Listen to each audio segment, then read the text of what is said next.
Hello, this video is for lesson 3.7 with Ms. Sanchez's class. Okay, a little bit of background before we start. Remember that when we are rounding, okay, we will be looking at a certain digit, moving over to the neighbor, asking ourselves if that neighbor is 5 or more or 4 or less, which then indicates to us what that underlying digit will do. Okay, so just remember that from previous assignments. Also, when you're multiplying by tens, hundreds, and thousands, you do want to look at your how many zeros it has and have that magic zero rule. How many zeros it has, so you can indicate how many decimal places that decimal will move when we're multiplying. So just remember those quick little reminders. Okay, so number 3 here, we are estimating to find the product.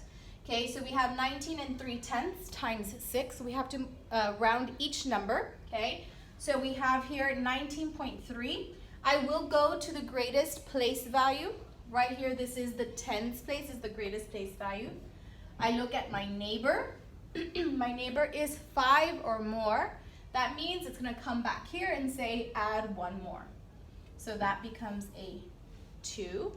Then we can do this, okay? But for now, we're going to just go ahead and leave it as a whole number without our decimal being shown. But remember, every whole number has a decimal, okay? Then we are going to go ahead and multiply, and we need to round that 6, okay? So we can round it. We are going to follow the same rule of 5 or more. 5 or more, we're going to add all the way up to our 10. It is closer to the 10 than it is to the 1, okay? So now we just get our basic fact. 2 times 1 is 2. Count the zeros, which is your magic zero trick, and you have 200. Okay. Number 7, we do the same thing. We're going to go to the largest place value, which is the ones place. 5 or more, add 1 more. Come over here, so we're going to add 1 more to the 1. It becomes a 2. Again, leave it as a 2. Times 48. Okay. 48. If you are already used to rounding, we know that it is a 50, but if you're not, we do the same rule. 5 or more, that means add 1 more, and this turns into a 50, okay? We get our basic fact. 2 times 5 is 10. We get the 0 that we did not use, and our answer is 100, okay? Now, this next one is the one that some of us are having issues with. So number 14, 3500 times 9, okay? Now, if you go to the highest place value, which is your ones place, and you use that rule, everything would turn into a 0. So again, do not be afraid. You can round to a next place value if that doesn't work for us. So here, let's go ahead and look at our tens place.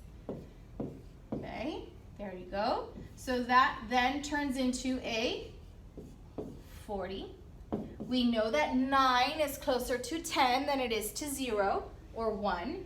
So it is a 10. Now, this is where we remember the rules that we did in the previous lesson.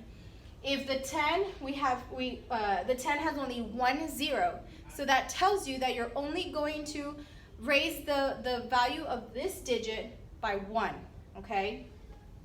So here you go. We're going to move it by 1. Okay, so now that turns into 4.0. Okay?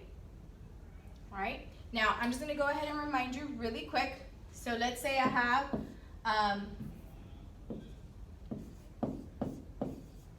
times 1 stays the same. Okay. If I have the same times 10, okay, remember this decimal will then move 1 decimal place. Okay, so it ends up being, now it is 46 hundredths instead of 46 thousandths. Same number, times 100, move it twice, 1, 2, it now turns into 4.6 or 4 6/10. By 1,000, there's 3 zeros. 1, 2, 3. This now turns into a 46. So you are just shifting over that place value when you are multiplying by tens. I hope this helps. Thank you very much.